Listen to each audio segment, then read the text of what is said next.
ठंडे मौसम के बाद जंगल में बहार आ गई थी। सभी पक्षी, सभी पेड़ पौधे बहुत खुश थे। जंगल के पक्षी बहार को वेलकम करने के लिए होली का त्योहार मनाया करते थे। तोता और कबूतर पीपल के पेड़ पर बैठे हुए थे। यार कबूतर, होली आ रही है। इस बार हम सब होली का त्योहार बहुत धूमधाम से मनाएंगे। इस बार होली के रंग दूसरे जंगल लेने जाएंगे। वहाँ एक बड़ी दुकान है जिस पर होली की सारी चीजें मिल जाती हैं। क्या कौवे और कौवी ने भी जाना है साथ? हाँ, कौवा और कौवी तो जाएंगे, मगर चिड़िया को कल से बुखार था। न जाने वो अभी तक ठीक हुई या नहीं। अम्मा, क्या आपको पता है जंगल में सारे पक्षी होली मनाने की तैयारी कर रहे हैं? हाँ बेटा, मगर मुझे तो कल से बुखार है। मैं उनके साथ होली की चीजें नहीं लेने जा सकूंगी और मैं अपनी मम्मा को तंग भी नहीं करूंगी। मुझे पता है मेरी मम्मा ठीक नहीं है और मेरी मम्मा के पास तो गुलाल और पिचकारी लेने के लिए पैसे भी नहीं है। गुड़िया बेटी, मुझे पता था कि होली आ रही है। मैंने अपनी बेटी के लिए कुछ पैसे जमा कर रखे हैं। आप दूसरे पक्षियों के साथ जाकर होली की सारी चीजें ले आना। ये सुनकर गुड़िया बहुत खुश होती है। कौवे और कौवी चिड़िया को भी साथ ले जाते हैं। वो रास्ते में हमें तंग करेगी। उसे कल से बुखार है, उसे रहने ही दो। और वैसे भी वो चिड़िया बहुत गरीब है, उसके पास तो रोटी खाने के लिए पैसे नहीं है। फिर वो गुलाल और पिचकारी कहाँ से लेगी?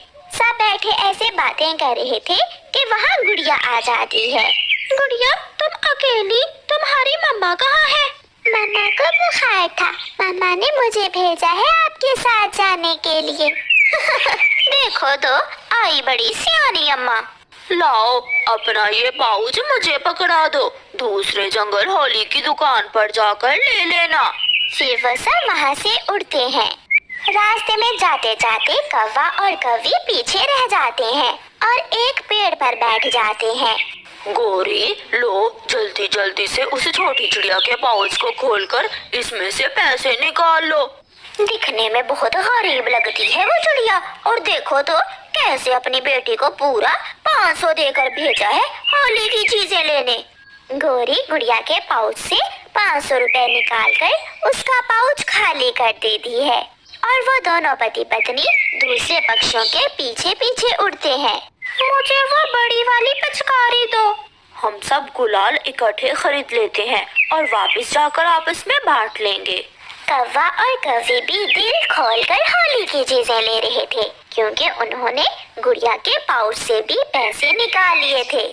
अंकल, ये गुलाल की डिब्बी और मुझे वो छोटी पिचकारी दे दो। और अंकल, मुझे नए शूज भी दो। गुड़िया सारी चीजें लेकर जब अपना पाउच खोलती है तो उसमें कुछ भी नहीं था।